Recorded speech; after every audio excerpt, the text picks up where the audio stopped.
আজকেও আমরা মার্কেটের মধ্যে একটা হিউজ সেলিং দেখতে পেলাম।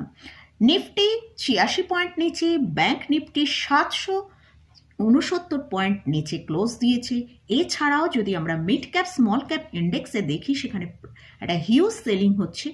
2% ওপর কিন্তু আজকে মিড ক্যাপ এবং স্মল ক্যাপ দুটো ইন্ডেক্সেই সেলিং এসেছে। নিফটি এবং ব্যাংক নিফটির নেক্সট কোথায় সাপোর্ট আছে সেটা নিয়ে আলোচনা করব। এছাড়াও আজকে আইটি সেক্টরের মধ্যে ভালো একটা র্যালি এসছে, তাই আইটি সেক্টর এবং টিসিএস এর গতকাল মার্কেট আওয়ার্সের পর রেজাল্ট এসছে। তো এইগুলো নিয়ে ডিটেলসে আজকের ভিডিওয়ে আলোচনা করব। তাহলে ভিডিওটা শুরু করা যাক। ভিডিও শুরু করার আগে বলি, চ্যানেলে যদি ফার্স্ট টাইম ভিজিট করে থাকেন তাহলে অবশ্যই চ্যানেলটা সাবস্ক্রাইব করে নেবেন আর পাশে থাকা বেল আইকনটা প্রেস করে রাখবেন। আমি ভিডিও আপলোড করার সাথে সাথে আপনাদের কাছে ভিডিওটা পৌঁছে যাবে।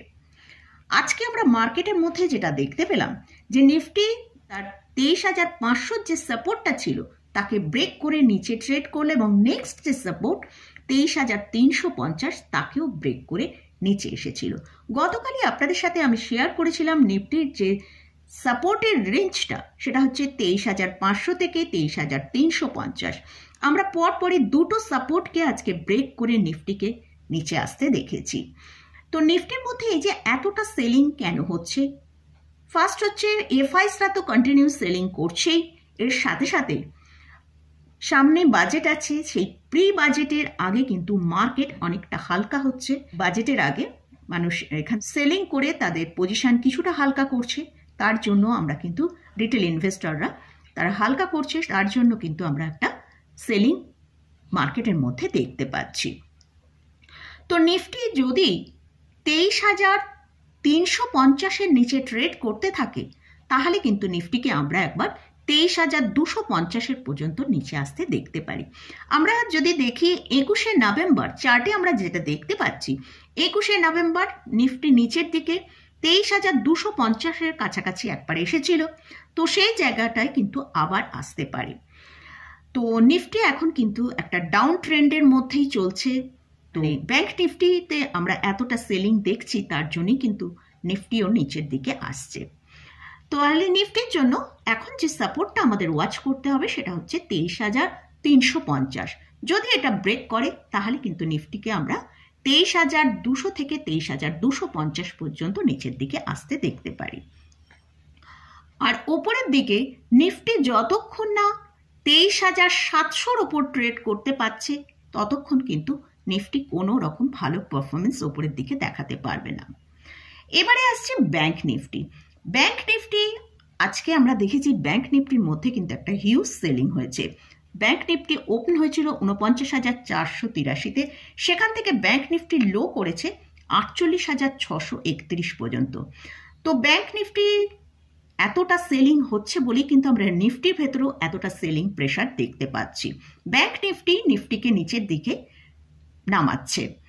তো ব্যাংক নিফটি আজকে ক্লোজিং টাইমে 48,734-এ ক্লোজ হয়েছে, অর্থাৎ 769 পয়েন্ট নেগেটিভে ক্লোজ হয়েছে। তো ব্যাংক নিফটি 48,500-কে ব্রেক করে নিচের দিকে ট্রেড করলে আমরা কিন্তু ব্যাংক নিফটিকে 48,000-এর কাছে চলে আসতে দেখতে পারি। তো ব্যাংক নিফটির জন্য এখন যেটা সাপোর্টের কাজ করছে সেটা হচ্ছে 48,500। যদি এটা ব্রেক করে তাহলে ব্যাংক নিফটিকে আমরা নিচের দিকে 48,000 পর্যন্ত আসতে দেখতে পারি। তো এটা গেল নিফটি এবং ব্যাংক নিফটি নিয়ে আলোচনা করলাম। এবারে আসছি টিসিএস এর Q3 রেজাল্ট এসেছে, তারই পরিপ্রেক্ষিতে আমরা কিন্তু আজকে মার্কেটে এত হিউজ সেলিং দেখলেও আইটি সেক্টরের মধ্যে কিন্তু একটা ভালো র্যালি দেখতে পেয়েছি, যে ভালো সেখানে বাই এসছে সেটা আমরা দেখতে পেয়েছি। তো আগে আইটি সেক্টরটা নিয়ে একটু ডিসকাস করি। আইটি সেক্টরে আজকে ক্লোজিং টাইমে আমরা ক্লোজ পেয়েছি 44,609-এর কাছে, অর্থাৎ 1,483 পয়েন্ট ওপরে কিন্তু আইটি সেক্টর আজকে ক্লোজিং দিয়েছে। তো আইটি সেক্টর আজকে হাই যেটা করেছিল 44,798। তো টিসিএস এর Q3 রেজাল্ট গতকাল এসেছে এবং তার জন্যই আমরা কিন্তু আইটি সেক্টরের মধ্যে এতটা ভালো পারফরমেন্স দেখতে পেলাম। তো আজকে যদি আমরা অন্যান্য সেক্টরের দিকে ফোকাস করি, ব্যাংক, ফাইন্যান্স, এসব সেক্টরের দিকে যদি ফোকাস করি, মার্কেটের সাথে সাথে কিন্তু অন্যান্য সেক্টরগুলো সবাই ডাউনে চলছে। শুধুমাত্র আজকে আইটি সেক্টরের মধ্যে আমরা একটা ভালো র্যালি দেখতে পেয়েছি। টিসিএস এর গতকালের রেজাল্ট খুব ভালো এসেছে, তার জন্যই কিন্তু আইটি সেক্টরের আজকে এতটা ভালো পারফরমেন্স এসেছে। সেক্ষেত্রে আমরা TCS, Infosys, HCL tech, Wipro প্রত্যেকটা স্টকের মধ্যেই একটা ভালো বাই আমরা দেখতে পেয়েছি।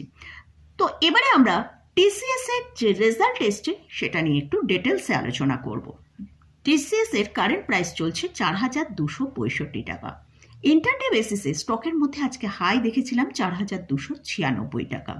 আজকে স্টকটা প্রায় 6%-এর ওপর র্যালি দেখিয়েছিল, তবে ক্লোজিং টাইমে আমরা 5.60% ওপরে ক্লোজিং পেয়েছি। তো টিসিএস হচ্ছে ইন্ডিয়ার একটা লার্জেস্ট আইটি কোম্পানি। এরা আইটি সার্ভিস প্রোভাইড করে। এদের মার্কেট ক্যাপিটালাইজেশন 15,440 করোড়ের ওপর। এদের গতকাল রেজাল্ট এসছে মার্কেট আওয়ার্সের পরে, তো তারই ইম্প্যাক্টে আজকে কিন্তু আমরা মার্কেটের মধ্যে টিসিএস এর এতটা র্যালি দেখতে পেয়েছি। এবং পুরো যে আইটি সেক্টরটাকে আজকে যে ভালো র্যালিটা দেখতে পেয়েছি সেটা কিন্তু এই টিসিএস এর জন্য। তো টিসিএস এর রেজাল্ট আমরা একবার দেখে নেব। রেভিনিউ ডিসেম্বর 2024-এ 63,973 করোড় এসেছে। যদি আমরা ইয়ার অন ইয়ার বেসিসে দেখি, ডিসেম্বর 2023-এ 60,583 করোড় ছিল। তো সেখানে আমরা দেখতে পাচ্ছি প্রায় 5.59% গ্রোথ এসছে। কিন্তু কোয়ার্টার অন কোয়ার্টার যদি দেখি, সেপ্টেম্বর 2024-এ এসেছিল 64,259 করোড়, অর্থাৎ সেক্ষেত্রে কিন্তু আমরা 0.4% ডিক্লাইন দেখতে পাচ্ছি। এছাড়াও আমরা যদি অপারেটিং প্রফিট মার্জিনের দিকে দেখি, সেক্ষেত্রে সেপ্টেম্বর কোয়ার্টারে ছিল 26%, সেটা এখন বেড়ে ডিসেম্বর 2024-এ হয়েছে 27%। তো অপারেটিং প্রফিটের মার্জিনের মধ্যেও কিন্তু গ্রোথ এসেছে। এবারে আমরা যদি নেট প্রফিটের দিকে ফোকাস করি, নেট প্রফিট ডিসেম্বর 2024-এ 12,440 করোড় এসেছে।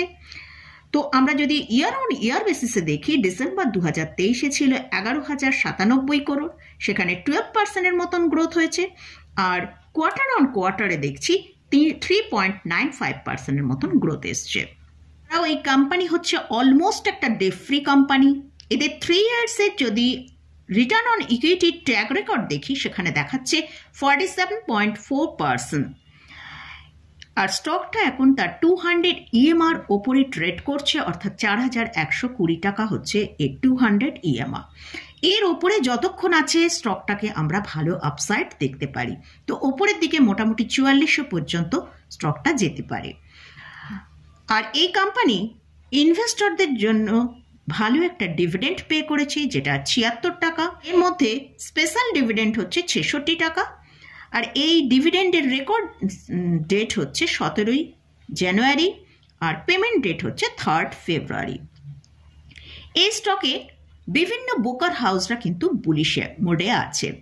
সিএলএস টার্গেট দিয়েছে 4,546 টাকা, জ্যাফারেস টার্গেট দিয়েছে 4,760 টাকা, আর বার্নস্টেন এরা টার্গেট দিচ্ছে 4,700 টাকা।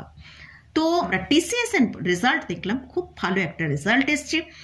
তো এই স্টকে কিন্তু একটা ভালো আপসাইড আগামী দিনে আসতে চলেছে। তো এই স্টকটা যতক্ষণ তার 200 EMR ওপরে আছে, ভালো আমরা একটা ভালো মুভমেন্ট এই স্টকের ক্ষেত্রে দেখতে পেতে পারি। আর যারা ইনভেস্টর আছেন অবশ্যই এই স্টকটা হোল্ড করে রাখুন, ভালো আপসাইড ভবিষ্যতে আসার চান্স রয়েছে।